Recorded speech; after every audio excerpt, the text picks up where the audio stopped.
বিদেশি হত্যায় আইএস সংশ্লিষ্টতার ফের দাবি সাইট ইন্টেলিজেন্সের। নাকচ করে স্বরাষ্ট্রমন্ত্রী আবারও বললেন, বিএনপি নেতা সাবেক কমিশনার কাইয়ুম সহ কয়েকজন জড়িত। অর্থনীতিতে ভূমিকা রাখলেও শুল্কমুক্ত কাঁচামাল আমদানির সুবিধা পায় না গার্মেন্টস, অ্যাক্সেসরিজ ও প্যাকেজিং শিল্প। এ খাতের পূর্ণ বিকাশে প্রণোদনা চান ব্যবসায়ীরা। সিলেটে গড়ে তোলা হচ্ছে দ্বিতীয় হাইটেক পার্ক। জমি অধিগ্রহণ শেষ, বাস্তবায়ন হলে সৃষ্টি হবে 26,000 লোকের কর্মসংস্থান। এবং চট্টগ্রামে ভারতীয় রুপি আটকে দায়েরকৃত মামলার কোনো কুল কিনারা হচ্ছে না। তদন্ত কর্মকর্তার বিরুদ্ধে গাফিলতির অভিযোগ সরকার পক্ষের কৌঁসুলির।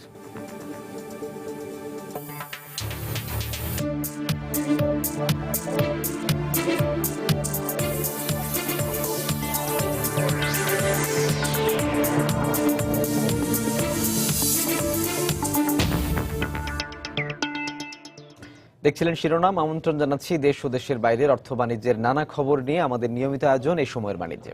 আপনাদের সঙ্গে আছি আমি সাজিদ রাজু। দর্শক, অর্থ বাণিজ্যের অন্যান্য খবরের সঙ্গে আজ আমরা আলোচনা করব গার্মেন্টস, অ্যাক্সেসরিজ ও প্যাকেজিং শিল্প খাত নিয়ে। আর এ নিয়ে কথা বলতে আমাদের স্টুডিওতে উপস্থিত হয়েছেন বিজিএপিএমই এর সভাপতি রাফেজ আলম চৌধুরী। জনাব রাফেজ আলম চৌধুরী, আপনাকে আমাদের স্টুডিওতে স্বাগত জানাচ্ছি। ধন্যবাদ। আপনার সঙ্গে কথা বলবো তার আগে কয়েকটি রিপোর্ট দেখে আপনার কাছে আমরা ফিরছি।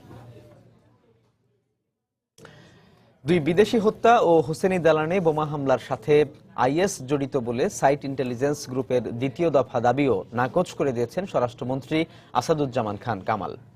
সকালে নিজ বাসভবনে তিনি সাংবাদিকদের বলেন, বিএনপি নেতা সাবেক কমিশনার আব্দুল কাইয়ুমের নির্দেশেই তাভিলাকে হত্যা করা হয়েছে বলে সন্দেহ করছেন তারা। আরও কয়েকজন এর সাথে জড়িত বলেও জানান তিনি। সাংবাদিকদের আরেক প্রশ্নের জবাবে তিনি বলেন, দেশকে অস্থিতিশীল করতেই আন্তর্জাতিক ষড়যন্ত্র চলছে। আইএসের কোনো সাংগঠনিক কাঠামো বাংলাদেশের নেই। আমি বারবার বলছি যে যারাই আইএস বলছে, যারাই হরকাতুল জিহাদ, তারাই আল কায়দা, তারাই জেএমবি, তারাই আরও যদি পিছনে খোঁজেন, তাদের কিন্তু মূল জায়গাটি হলো শিবির। এটা আমরা এখনো আপনাকে বলতে পারবো না, তবে তাকে আমরা এখন মনে হচ্ছে, আমার কাছে যা তথ্য আসছে, আমি ব্যক্তিগতভাবে যা তথ্য আমার কাছে আসছে, সেটা এখন সে দেশের থেকে পালিয়ে গিয়েছে। আমার মন সম্পূর্ণ গোয়েন্দা তথ্য এবং আমাদের যারা আমরা যে সমস্ত তথ্য দিয়ে পেয়েছি, সবগুলো একখানে করে আমরা আপনাদেরকে প্রেস রিলিজের মাধ্যমে, যেমন ঢাকা পুলিশ কমিশনার জানিয়েছিলেন, ঠিক সেই রকমভাবে আমরা জানিয়ে দিব। তো আমরা তাকে সন্দেহ করছি, আরও অনেককে সন্দেহ করছি, আরও দু একজনকে আমরা সন্দেহ করছি। তো তার নামটা যেমন যুগান্তর পত্রিকা আসছে, সেই জন্যই আমি সেদিন টিভিকে বলছিলাম যে তিনিও আমাদের অন্যতম সন্দেহভাজন একজন। এর আগে দুই বিদেশি হত্যা ও হোসেনি দালানে বোমা হামলার স্বার্থে আইএস জড়িত বলে আবারও দাবি করে জঙ্গি হামলা পর্যবেক্ষণকারী অনলাইন সংগঠন সাইট ইন্টেলিজেন্স গ্রুপ। বাংলাদেশ সরকার প্রত্যাখ্যান করায় মঙ্গলবার মধ্যরাতে প্রতিষ্ঠানটির পক্ষ থেকে পাঠানো চিঠিতে আবারও এই দাবি করা হয়। তাদের দাবি, তথ্য প্রমাণ যাচাই বাছাই করেই বিদেশি নাগরিক হত্যা ও হোসেনি দালানে হামলার বিষয়ে বিবৃতি প্রকাশ করেছে তারা। আইএস পরপর তিনটি হামলা চালিয়েছে বলে আবারও দাবি করে ওয়েবসাইটটি। এছাড়াও আইএস ওই হামলা অস্বীকারের মাধ্যমে সাইটটির বিশ্বাসযোগ্যতাকে নষ্ট করার চেষ্টা করছে বাংলাদেশ সরকার। দেশে যাত্রা শুরুর পর থেকেই নানা ধরনের আনুষঙ্গিক পণ্য উৎপাদন ও সরবরাহ করে দেশের অর্থনীতিতে গুরুত্বপূর্ণ ভূমিকা রাখছে গার্মেন্টস, অ্যাক্সেসরিজ ও প্যাকেজিং শিল্প খাত। আর বর্তমান প্রেক্ষাপটে তৈরি পোশাক শিল্পের রপ্তানি বাজারে চীনের সাথে প্রতিযোগিতা করতে হলে এই শিল্পের পূর্ণ বিকাশের কোনো বিকল্প নেই, এমনটাই মত এই খাতের ব্যবসায়ীদের। আর এজন্য চাই প্রণোদনা। পাশাপাশি শুল্কমুক্ত কাঁচামাল আমদানির সুবিধা দেয়া হলেও এর পুরোপুরি সুবিধা পান না বলে অভিযোগ করেছেন তারা। বিস্তারিত কামরুল হাসান সবুজের রিপোর্টে। গত শতকের ৮০ দশকে দেশে যাত্রা শুরু করে গার্মেন্টস, অ্যাক্সেসরিজ অ্যান্ড প্যাকেজিং শিল্প খাত। ক্রমেই বাড়তে থাকা এই শিল্পের ১৪০০ প্রতিষ্ঠানে বর্তমানে কর্মসংস্থানের সুযোগ হয়েছে প্রায় ৪ লাখ মানুষের। আর এসব শিল্প প্রতিষ্ঠানে তৈরি বোতাম, জিপার, হ্যাঙ্গার, কলার ব্যান্ড সহ প্রায় ৩৫ রকম আনুষঙ্গিক পণ্যের সহজপ্রাপ্যতা বিশ্ববাজারে প্রতিযোগী করে তুলেছে দেশের তৈরি পোশাক খাতকে।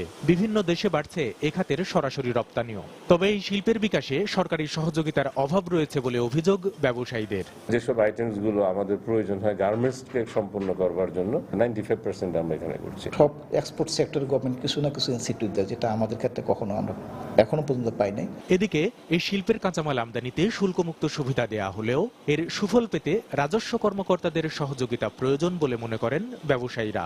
যে হ্যাসেলটা আমি এখন কাস্টমে ফেস করতেছি, বেতন বাড়ালো এদের অনেস্ট করার জন্য, আর আমরা উল্টোটা পাচ্ছি যে আগে তো আমি 5,000 টাকা পাইতাম একজন পিয়ন, তো আগে 200 টাকা দিতেন, এখন তো আমি 10,000 টাকা পাই, এখন তো আমার 500 টাকা দেবেন। 2018 সালে এই শিল্পের বর্তমান রপ্তানির দ্বিগুণ লক্ষ্যমাত্রা $12 বিলিয়ন অর্জনে সংশ্লিষ্ট সব দপ্তরের মধ্যে সমন্বয়হীনতা দূর করার দাবি জানালেন ব্যবসায়ীরা। প্রত্যেকটি মন্ত্রণালয়ের সাথে একটি কোঅর্ডিনেশন, ব্যাংকিং সাপোর্ট, কাস্টমসের সাপোর্ট, এগুলো অত্যন্ত জরুরি। এছাড়া সরকার জমি বরাদ্দ দিলে পণ্যের গুণগত মান যাচাইয়ে নিজস্ব অর্থায়নেই টেস্টিং ল্যাবরেটরি প্রতিষ্ঠার কথা জানালেন সংশ্লিষ্টরা। কামরুল হাসান সবুজ, সময় সংবাদ, ঢাকা। দর্শকের রিপোর্টটি আমরা দেখলাম। এই বিষয়ে বিস্তারিত আমরা জানবো আমাদের আজকের অতিথি বিজিএপিএমই এর সভাপতি রাফেজ আলম চৌধুরী। রাফেজ ভাই, আপনি তো রিপোর্টটি দেখলেন, আপনাদের শিল্প খাত নিয়েই রিপোর্টটি করা হয়েছে। তো গার্মেন্টস শিল্প খাত যখন থেকে এই বাংলাদেশে বিস্তার লাভ করে বা বিকশিত হওয়া শুরু করে, তারপর থেকে কিন্তু সেই 80-র দশক থেকেই আপনাদের এই শিল্প খাতটিও যাত্রা শুরু করে। তো এইটির সাথে পোশাক খাতের সাথে লিঙ্কেজ ইন্ডাস্ট্রিজ, যে এইটার আসলে গুরুত্বটা কেমন? আসলে আপনারা তো জানেন যে গার্মেন্টসের প্রথম যে ব্যাকওয়ার্ড লিঙ্কেজ ইন্ডাস্ট্রিজ, এই অ্যাক্সেসরিজে কিন্তু বাংলাদেশে প্রথম শুরু হয়, এবং এখানে বর্তমানে ইয়ার্ন এবং ফেব্রিক্স ছাড়া গার্মেন্টসে পুরা যতগুলো আইটেম দরকার হয়, যেমন এখানে backboard, neckboard, button, zipper, carton, hanger, polybag, printed items, labels, তো এ ধরনের সব আইটেমই কিন্তু আপনার 30 থেকে 35টা আইটেম আমাদের এখানেই তৈরি হয়, এবং একটা আইটেমের জন্য কিন্তু এক্সপোর্টটা হবে না। এবং এটা শুধুমাত্র কিন্তু গার্মেন্টসের জন্যই, এটাই আমরা বলবো না, এর পাশাপাশি যেসব আদার এক্সপোর্ট সেক্টর আছে, আপনার ধরেন pharmaceuticals, ceramics, leather goods, agro based industry, যে প্যাকেজিং সলিউশনটা, এটাও কিন্তু আমাদের এই সদস্যরা নিয়মিত সরবরাহ করছে।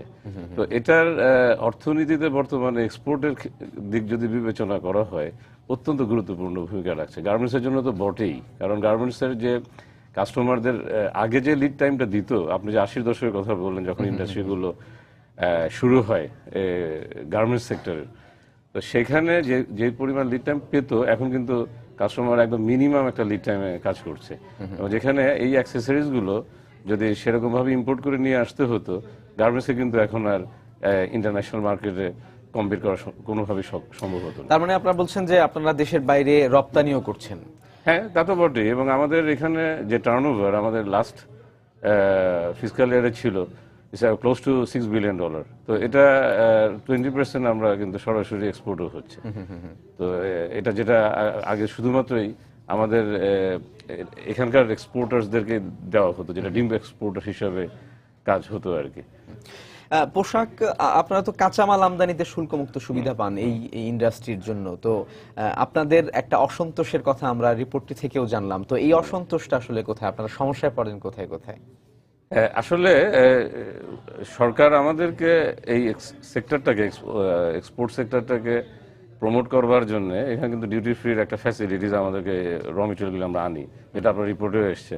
তো যে জায়গাটা হয় এটাকে সমন্বয় করবার, এবং অর্থাৎ আমদানি এবং রপ্তানির মাধ্যমে যে সমন্বয় করা, যে রপ্তানির জন্যই এই সুবিধাটা দেওয়া হয়েছে, সেই জন্য এখানে আমাদেরকে একটি পারমিশন নিতে হয়, যেটাকে ইউটিলাইজেশন পারমিশন অথবা ইউপি সংক্ষিপ্তভাবে বলা হয়।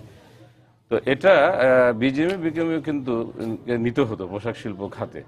এটা 90 দশকের মাঝামাঝি সময় থেকে তাদেরকে কিন্তু তাদের অ্যাসোসিয়েশনকে সেই দায়িত্বগুলো দিয়ে দেওয়া হয়, এবং তারা খুব সুন্দরভাবে সেটা এখন পর্যন্ত পরিচালনা করে আসছে। এবং তারই ধারাবাহিকতায় আমাদের সেক্টরকে এই ইউপিটা হস্তান্তর করবার জন্য 2011 সালে একটা কমিটি তৈরি হয় এবং সেই কমিটি তৎকালীন চেয়ারম্যান মহোদয়ের এয়াতে নির্দেশেই হয়েছিল এবং সেটা নিয়ে আমরা মানে একটা কাজ করেছি এবং যেটা বিজিএমইএ দেওয়া হয়েছিল তখন হয়তো সেই অটোমেশনের ব্যাপারটা ছিল না, এখনো সেটা সেই পদ্ধতিতে হচ্ছে না, কিন্তু আমরা সেখানে কিছু সফটওয়্যার ডেভেলপ করি এবং সেটা আরো কিছু অটোমেশনের মাধ্যমে এটাকে আরো ভালো স্বচ্ছতা আনার জন্য আমরা কাজ করি।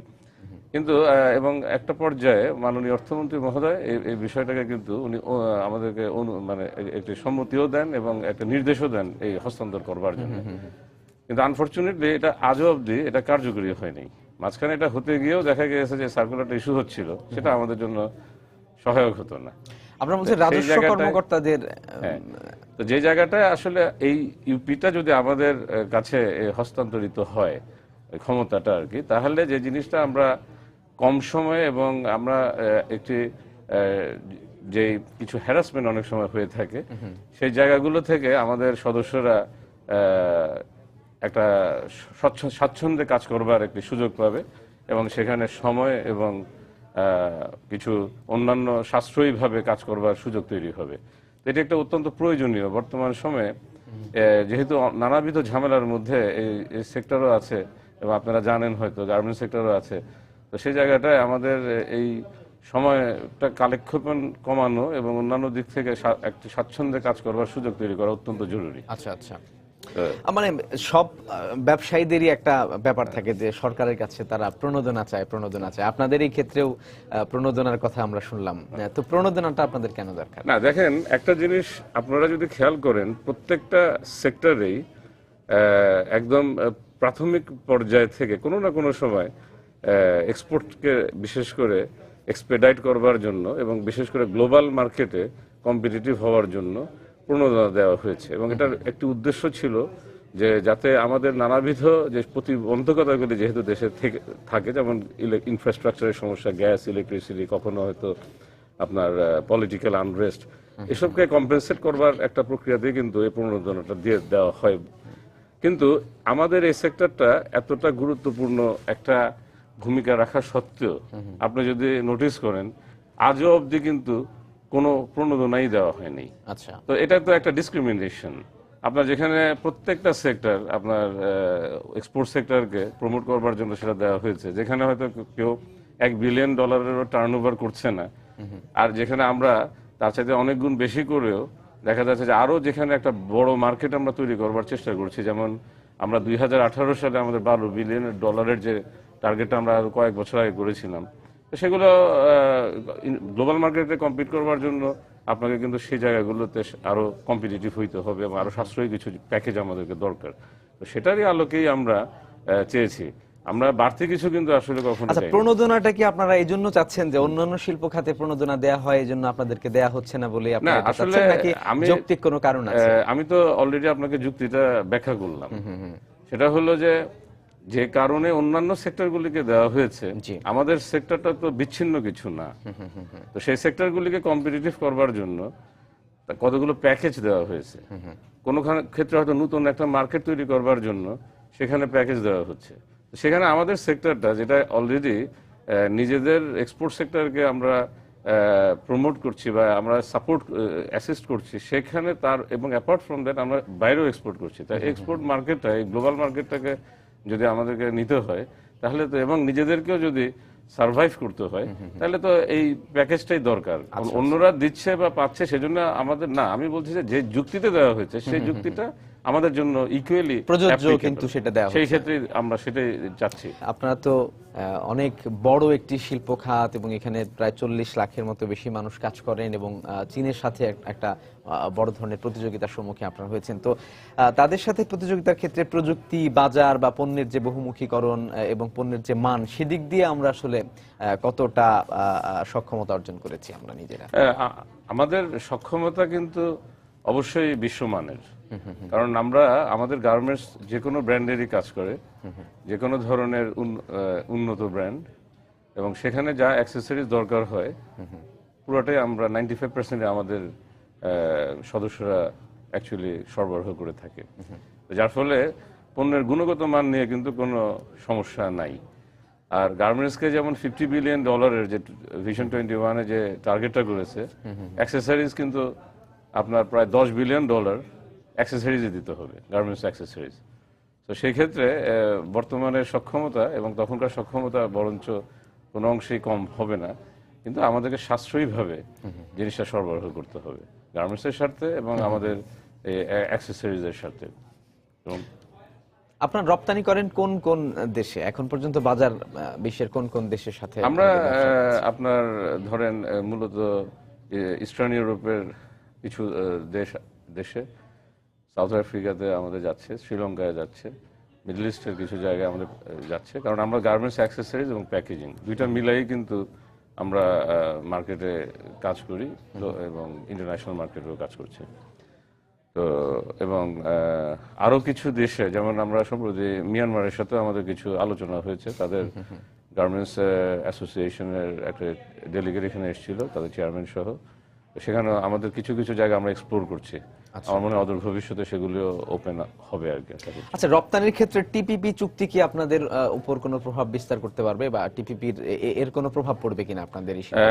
আমি সরাসরি না হলেও অবশ্যই আপনারা জানেন যে এটাতে এই বিষয়ে বিজিএমই অলরেডি তাদের উদ্বেগের কথা জানিয়েছে, কারণ গার্মেন্টসের একটি মার্কেট, এখানে বড় মার্কেট, সেখানে একটি বাধার সম্মুখীন হবে বলেই মনে করা হচ্ছে। তো সেখানে যেহেতু আমাদের মেজর মার্কেটটা ইন্টারনালি আমরা যদি বলি গার্মেন্টসই আমরা এক্সপোর্ট করি, তো সেই ক্ষেত্রে অবশ্যই যদি গার্মেন্টস ক্ষতিগ্রস্ত হয় আমাদেরকে সেভাবে ক্ষতিগ্রস্ত হতে হবে কি, অবশ্যই ইনডাইরেক্ট। আপনারা বলেছেন যে সরকারি জমি বরাদ্দ যদি দেয়া হয় তাহলে সেই ক্ষেত্রে নিজেদের অর্থায়নে আপনারা টেস্টিং ল্যাব স্থাপন করতে চান, সেটির আসলে কতদূর কি অবস্থা হলো? আসলে আমরা এই বড় একটা শিল্প বিকাশমান যে অবস্থায়, সেখানে ইউরোপিয়ান ইউনিয়নের সহযোগিতায় আমরা কিছু ফিজিবিলিটি স্টাডি করেছি। একটা টেস্টিং ল্যাব এখানে অত্যন্ত প্রয়োজনীয়, কারণ এতে করে যেরকম আরো ভালো কোয়ালিটি এবং আরো কম একটা সাশ্রয়ী মূল্যে করা যাবে, সেজন্য এই টেস্টিংগুলো খুবই জরুরি। একই সাথে একটি ইনস্টিটিউট যেখানে স্কিল ম্যান পাওয়ার ডেভেলপমেন্ট হবে। তো সেই জায়গায় আমরা অলরেডি রাজুককে একটি দরখাস্ত করেছি একটি জায়গার জন্য। অবশ্যই এটি আমরা কিনেই নেব এবং আমরা পূর্ত মন্ত্রণালয়ের মাননীয় মন্ত্রী মহোদয়ের সাথে দেখা হয়েছে, কথা হয়েছে, কিন্তু এখনো অবধি আমরা সেই জায়গাটা বরাদ্দ পাইনি। আচ্ছা আচ্ছা, আমি মনে করি যে এটি সহসাই আমাদের পাওয়া দরকার, কারণ আমাদের ল্যাবের অন্যান্য কার্যক্রমগুলিও অনেকটা আমরা এগিয়ে গেছে। তো সেই ক্ষেত্রে পার্মানেন্টলি আমাদের একটা জায়গায় শিফট করতে হবে। ইনিশিয়ালি হয়তো আমরা কোনো একটা জায়গায় শুরু করতে পারি, কিন্তু ফাইনাল ডেস্টিনেশনটা আমাদের একটা পার্মানেন্ট নিজস্ব ইয়াতেই যেতে হবে। এবং আচ্ছা, যে 4 লাখ কর্মী আপনাদের এই শিল্প খাতে কাজ করে, তাদের প্রশিক্ষণের ব্যাপারে কি আপনারা কোনো হ্যাঁ, আমরা যে ইনস্টিটিউটটা এবং অ্যালং উইথ দ্য ল্যাব যেটা নিয়ে আমরা চিন্তা করছি, সেখানে সে ধরনের সব ধরনের লোকেরই ট্রেনিং এর ব্যবস্থা থাকবে। যেমন আপনার যেরকম অপারেটর লেভেলেও থাকবে, মিড লেভেল ম্যানেজমেন্টও থাকবে, এবং যারা উদ্যোক্তা আছে তাদেরও থাকবে। শ্রমিক কর্মচারী সকলেরই জন্য কোর্স ডিজাইন করা হয়েছে। এখন এই শিল্প খাতটা আপনারা কিভাবে চালাচ্ছেন তাহলে? এখন আসলে ইনফরমালি চলছে। যখন আমরা এই সেক্টরটা শুরু হয়, তখন হয়তো যেসব দেশগুলো থেকে একসময় গার্মেন্টস ইম্পোর্ট করতো, তাদের সাপ্লায়াররা যারা ছিল, তাদের সেখানে হয়তো আমরা গিয়ে দেখেছি কিভাবে তারা ইন্ডাস্ট্রি এস্টাবলিশ করেছে। সেখান থেকে লোকজন হয়তো যেসব আইটেমের জন্য দরকার হয়েছে তারা এখানে এসে ট্রেনিং দিয়েছে। তো সেভাবে জিনিসটা চলছে আর কি, মানে কিছুটা কপি করে জিনিসটাকে কাজ করতে করতে শেখায়। রাজ ভাই, আপনাকে অনেক ধন্যবাদ আমাদের সঙ্গে আজকে আলোচনা করতে পারবেন। ধন্যবাদ আপনাকেও এবং সময় টিভিকে আমাকে এখানে আমন্ত্রণ জানানোর জন্য। দর্শক, কথা বলছিলাম গার্মেন্টস অ্যাক্সেসরিজ এবং প্যাকেজিং শিল্প খাত নিয়ে। আমাদের সঙ্গে আজকে অতিথি ছিলেন বিজিএপিএমই এর সভাপতি রাফেজ আলম চৌধুরী। মংলার পশুর নদীতে এমভি জিয়ারাজ নামের একটি কার্গো জাহাজ 510 টন কয়লা নিয়ে ডুবে গেছে। এ সময় জাহাজে থাকা 7 নাবিক সহ 10 জনকে জীবিত উদ্ধার করে স্থানীয়রা। গত রাত 9:30টার দিকে নদীর জয়মনি ঘোল এলাকায় কার্গো জাহাজটি ডুবে যায়। এর আগে বিকেল 4টার দিকে জাহাজটি মংলা বন্দরের হারবাড়িয়া এলাকা থেকে খুলনা নওয়াপাড়া শেখ ব্রাদার্স ঘাটের দিকে যাত্রা শুরু করে। পথে অন্ধকার স্রোতের টানে একটি বয়ার সাথে জাহাজটির ধাক্কা লাগে, এতে তলা ফেটে গেলে ডুবে যায় কয়লা বোঝাই জাহাজটি। এর আগে পূর্ব সুন্দরবনের শ্যালা নদীতে গত বছরের শেষের দিকে ফার্নেস তেল বোঝাই একটি ট্যাঙ্কার জাহাজ ডুবে যায়।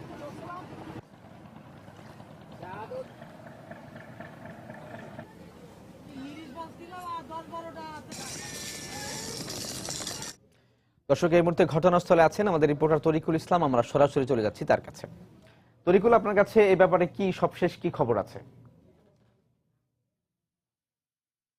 আপনারা জানেন যে গতকাল রাতে রাত 8টা থেকে 8:30টার দিকে এরকম একটি সময়ে মোংলার পশুর নদীর জয়মণি যে এলাকা খাদ্য গুদাম, যেটি সরকারি খাদ্য গুদাম, এর ঠিক পাশে উত্তর দিকে একটি কয়লাবাহী কার্গো এটি তলদেশ ফেটে ডুবে যায়।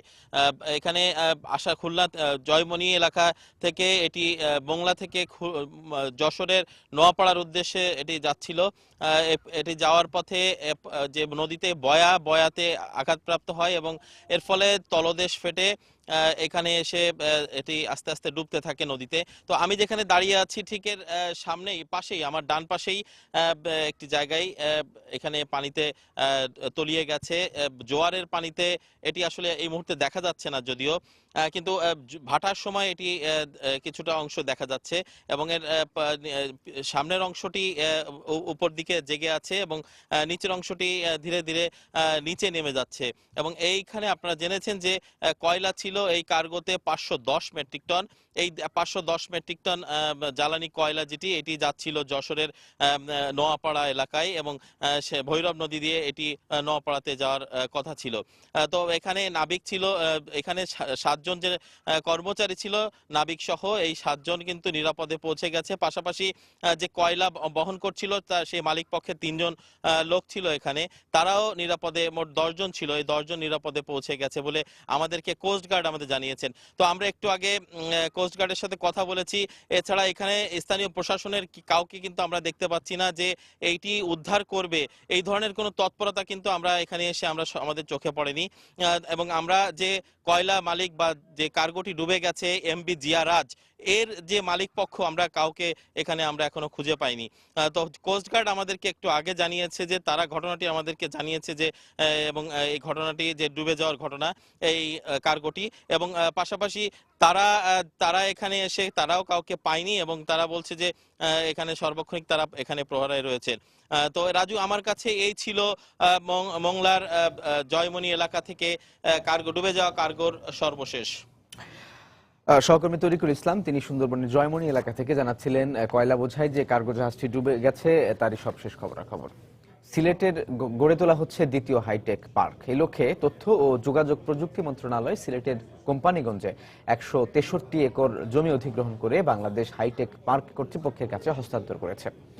2021 সালের মধ্যে এই হাইটেক পার্কের কাজ শেষ হওয়ার কথা রয়েছে। এই পার্ক বাস্তবায়ন হলে সিলেট অঞ্চলের শিক্ষিত জনগোষ্ঠীর কর্মসংস্থানের দ্বার উন্মোচিত হবে বলে মনে করেন শিক্ষাবিদ জাফর ইকবাল। দিগেন সিংহের তোলা ছবিতে বিস্তারিত জানাচ্ছেন ইকরামুল কবির। তথ্য ও যোগাযোগ প্রযুক্তি মন্ত্রণালয় দেশের প্রতিটি বিভাগে একটি করে হাইটেক পার্ক গড়ে তোলার মহাপরিকল্পনা হাতে নিয়েছে। 2012 সালে গাজীপুরের কালিয়াকৈরে 232 একর জমির উপর দেশের প্রথম হাইটেক পার্ক স্থাপনের কাজ শুরু হয়। আর 2013 সালের শেষের দিকে সিলেটের কোম্পানিগঞ্জ উপজেলার খরিতাজুরি বিলে দেশের দ্বিতীয় হাইটেক পার্ক স্থাপনের জন্য 163 একর জমি অধিগ্রহণ করা হয়।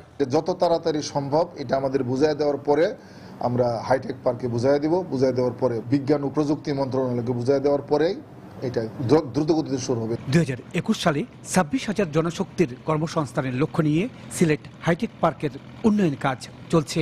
বালু ভরাটের কাজের অগ্রগতি প্রায় 85%-90% কমপ্লিট হয়ে গেছে। আশা করি অল্প কিছুদিনের ভিতরে শেষ হয়ে যাবে। এই পার্কে এই অঞ্চলের দক্ষ জনগোষ্ঠীর কর্মসংস্থানের অপার সম্ভাবনা সৃষ্টি হবে বলে মনে করেন এই শিক্ষাবিদ। হাইটেক পার্কে কাজ করার মতন যে জনশক্তি, এরা কিন্তু একটা বড় জনশক্তি কিন্তু আমাদের সিলেট এলাকা থেকে এরা মানে প্রস্তুত হচ্ছে সেখান থেকে।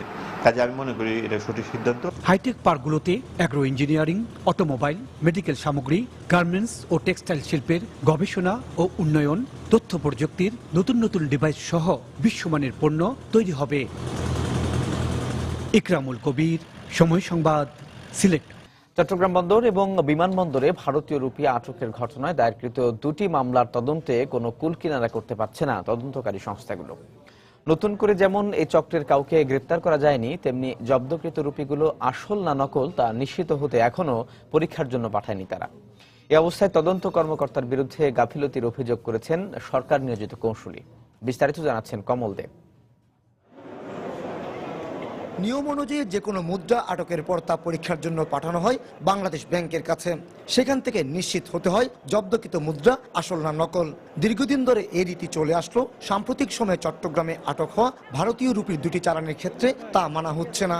এই টাকাগুলো এখন পর্যন্ত আমরা জানি না যে কাস্টমসের কাছে আছে না কাস্টমস অন্য কোথাও পাঠিয়েছে। খোঁজ নিয়ে দেখেছি তারা এখনো বাংলাদেশ ব্যাংকে টাকাগুলো পাঠায়নি। গত 13 অক্টোবর চট্টগ্রাম শাহ আমানত আন্তর্জাতিক বিমানবন্দর থেকে উদ্ধারকৃত 68 লাখ ভারতীয় রুপি আটকের মামলাটি পতেঙ্গা থানা পুলিশ তদন্ত করছে। অপরদিকে 20 সেপ্টেম্বর বন্দর থেকে 3.5 কোটি রুপি উদ্ধারের মামলাটি তদন্ত করছে সিআইডি। কিন্তু কোনো তদন্ত কর্মকর্তা রুপি পরীক্ষার আবেদন জানায়নি। কোনো প্রতিবেদন প্রেরণের জন্য আমাদের আদালতে যেটা আসার কথা এখন পর্যন্ত আমরা পাই নাই। প্রাপ্তি সাপেক্ষে প্রসিডিউর মেনটেন করার ব্যবস্থা নিতে পারবো। আর তদন্তে দীর্ঘসূত্রিতার জন্য তদন্ত কর্মকর্তাদের দোষারোপ করলেন সরকার নিয়োজিত এই কৌশলী। ভারতীয় রুপিগুলো জব্দ করার সাথে সাথে পরীক্ষার দরখাস্তটা দেওয়া উচিত ছিল। 1.5 মাস অতিবাহিত হওয়ার পরেও আইইউ যদি কোনো দরখাস্ত না করে বা প্রেয়ার না করে, এটা তো অত্যন্ত গাফিলতি। আমি মনে করি আইইউর গাফিলতি এবং এটা দুঃখজনক। আদালত সূত্র জানায় বিশেষ ক্ষমতা আইনের মামলাগুলোতে আসামি গ্রেপ্তার হলে 30 দিন এবং আসামি গ্রেপ্তার না হলে 15 দিনের মধ্যে প্রতিবেদন জমা দেওয়ার বিধান রয়েছে। নির্ধারিত সময় তদন্ত শেষ না হলে আদালতের অনুমতির মাধ্যমে সময় বাড়িয়ে নিতে হয়। কমল দে, সময় সংবাদ, চট্টগ্রাম। ইসলামী ব্যাংক সিকিউরিটিজের উদ্যোগে অনুষ্ঠিত হলো ব্যবসায় উন্নয়ন সমাবেশ। মঙ্গলবার রাজধানীর একটি হোটেলে এই সমাবেশ অনুষ্ঠিত হয়। সমাবেশে প্রধান অতিথি হিসেবে উপস্থিত ছিলেন ঢাকা স্টক এক্সচেঞ্জের ব্যবস্থাপনা পরিচালক ডক্টর স্বপন কুমার বালা। এ সময় পুঁজিবাজার বিষয়ে প্রবন্ধ উপস্থাপন করেন প্রফেসর ওসমান ইমাম। ইসলামী ব্যাংক সিকিউরিটিজ লিমিটেডের চেয়ারম্যান ইঞ্জিনিয়ার মোহাম্মদ ইস্কান্দার আলী খান সহ প্রতিষ্ঠানটির ঊর্ধ্বতন কর্মকর্তারা সমাবেশে উপস্থিত ছিলেন।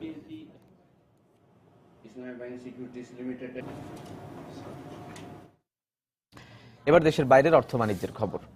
আন্তর্জাতিকভাবে বিদেশি মুদ্রা রিজার্ভের তালিকায় ডলার, ইউরো, ইয়েন এবং পাউন্ডের পাশাপাশি এবার স্থান পেতে পারে চীনা ইউয়ান। সম্প্রতি কথা জানিয়েছে আন্তর্জাতিক মুদ্রা তহবিল। ইউয়ানকে রিজার্ভ মুদ্রার তালিকায় স্থান দিতে রাজনৈতিক কোনো বাধা নেই বলেও জানিয়েছে আইএমএফ। তবে এই বিষয়ে চূড়ান্ত সিদ্ধান্ত হতে পারে নভেম্বর আইএমএফ এর প্রধানদের বোর্ড মিটিংয়ে। বর্তমানে বিশ্বের সর্বোচ্চ ব্যবহার করা মুদ্রার তালিকায় 4র্থ অবস্থানে রয়েছে ইউয়ান। পুনর্গঠন কার্যক্রম পরিচালনার জন্য গ্রিসের আর দেরি করা ঠিক হবে না বলে সতর্ক করেছেন ইউরোপিয়ান কমিশনের ভাইস প্রেসিডেন্ট ভালদিস দোমব্রভস্কিস। অ্যাথেন্সে এক সংবাদ সম্মেলনে তিনি আরো বলেন, ঋণ জর্জরিত এই দেশটিকে অভিবাসী সমস্যা সমাধানেও ঋণ দেওয়া হবে। গ্রিস দেশের অর্থনীতিতে স্থিতিশীলতা আনতে কাজ করছে উল্লেখ করে তিনি বলেন, দেশের অর্থনীতির আধুনিকায়নে আরো অনেক কাজ করতে হবে সরকারকে। তবে প্রথম দফায় ঋণ পেয়ে গেলে দেশের আর্থিক খাতগুলো স্থিতিশীল হওয়ায় গ্রিকদের আস্থা ফিরবে বলে মনে করেন তিনি। এছাড়া গ্রিসের তারল্য সংকট এড়াতে এবং অভিবাসী সংকট সমাধানে ইউর পক্ষ থেকে আরো সহায়তা দেওয়া হবে বলেও আশ্বস্ত করেন তিনি। 25 কোটি জনসংখ্যার দ্বীপরাষ্ট্র ইন্দোনেশিয়া ট্রান্স প্যাসিফিক অংশীদারি চুক্তির আওতায় আসতে আগ্রহী হবে বলে জানিয়েছেন দেশটির প্রেসিডেন্ট জোকো উইদোদো। ইন্দোনেশিয়ায় প্রেসিডেন্ট বারাক ওবামার সাথে এক বৈঠকে তিনি আরো বলেন, দক্ষিণ পূর্ব এশিয়ার বৃহত্তম অর্থনীতির দেশটি টিপিপি চুক্তির আওতায় আসলে তা এশিয়ার বাণিজ্যে ফলপ্রসূ ভূমিকা রাখবে। এ সময় ইন্দোনেশিয়াকে গুরুত্বপূর্ণ বাণিজ্যিক এবং কূটনৈতিক অংশীদারি দেশ হিসেবে অভিহিত করেন বারাক ওবামা। বৈঠকে জলবায়ু পরিবর্তন, ইন্দোনেশিয়ার জ্বালানি খাত সমৃদ্ধ করার বিষয়েও আলোচনা হয়। আবারও জানিয়ে দিচ্ছি এ সময় বাণিজ্যের শিরোনামগুলো। বিদেশি হত্যায় আইএসের সংশ্লিষ্টতার ফের দাবি সাইট ইন্টেলিজেন্সের। নাকচ করে স্বরাষ্ট্রমন্ত্রী আবার বললেন, সাবেক কমিশনার কাইয়ুম সহ কয়েকজন বিএনপি নেতায় জড়িত। অর্থনীতিতে ভূমিকা রাখলেও শুল্কমুক্ত কাঁচামাল আমদানির সুবিধা পায় না গার্মেন্টস, অ্যাক্সেসরিজ ও প্যাকেজিং শিল্প। এ খাতের পূর্ণ বিকাশে প্রণোদনা চান ব্যবসায়ীরা। সিলেটে গড়ে তোলা হচ্ছে দ্বিতীয় হাইটেক পার্ক। জমি অধিগ্রহণ শেষ, বাস্তবায়ন হলে সৃষ্টি হবে 26,000 লোকের কর্মসংস্থান। এবং চট্টগ্রামে ভারতীয় রুপি আটকে দায়েরকৃত মামলার কোনো কুলকিনারা হচ্ছে না, তদন্ত কর্মকর্তার বিরুদ্ধে গাফিলতির অভিযোগ সরকার পক্ষের কৌঁসুলির।